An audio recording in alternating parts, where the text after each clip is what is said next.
Load balancing.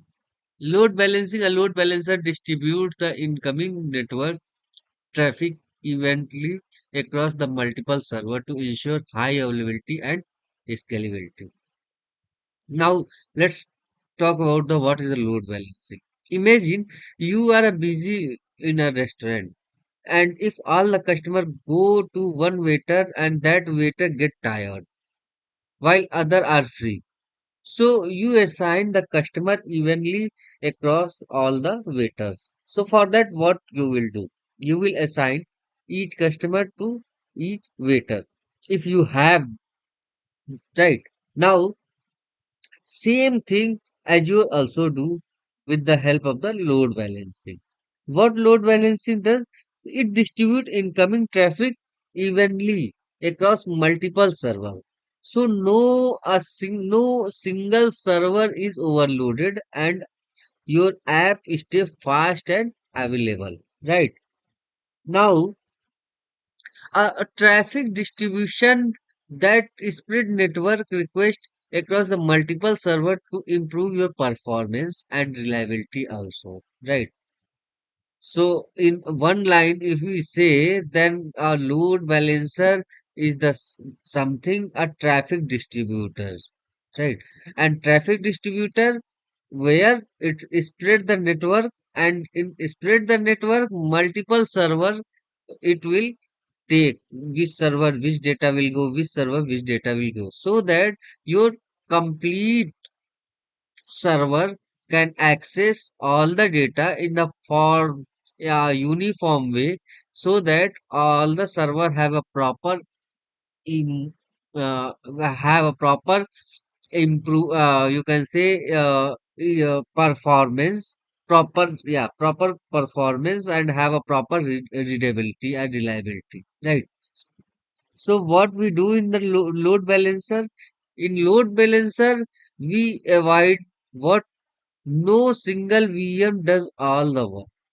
This is the thing which load balancer does. High availability. If one VM fail, then traffic goes to another.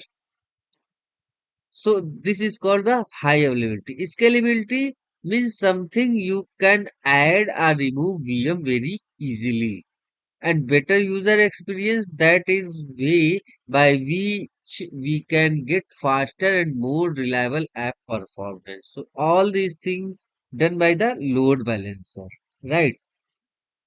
So how load balancer work and where it exists? Load balancer mainly is the layer 4 TCP and UDP part. It work for the network level, and it distribute network traffic to IP and ports, and support both inbound and outbound, means from the user and to internet. This mainly two type. One is the public load balancer, another is the internal load balancer.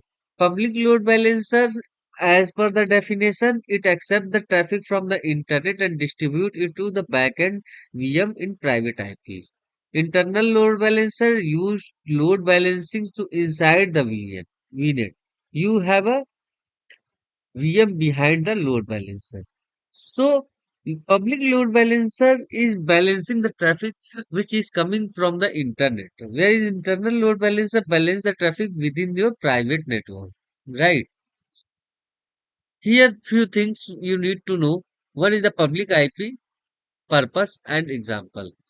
Another is the private IP, DNS, routing and load balancer. So public IP that can access from the internet, and public facing website is the example of the public IP. Private IP is the internal network and for the database and your application, right? We use, and no one can access outside of your you know outside of the uh, what we say, outside user cannot access, only a specific domain people can access it, right? DNS, that is name resolution, right? My app.azure website.net is the like name. Routing, that is direct network traffic, right? and what the route we need to follow via the firewall, that is the routing. Load balancer that will distribute your traffic, right, from the one VM to another VM.